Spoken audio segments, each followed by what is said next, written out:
If I start feeling better, why is it so important to keep coming in for my adjustments?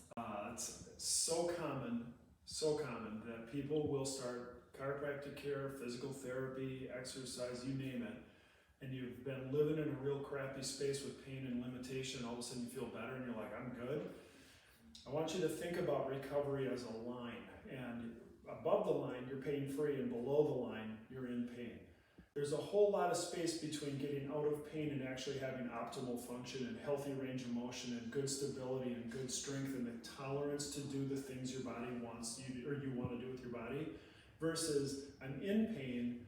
So when you're under care and you just start to eke above that pain threshold, that is not the time to quit.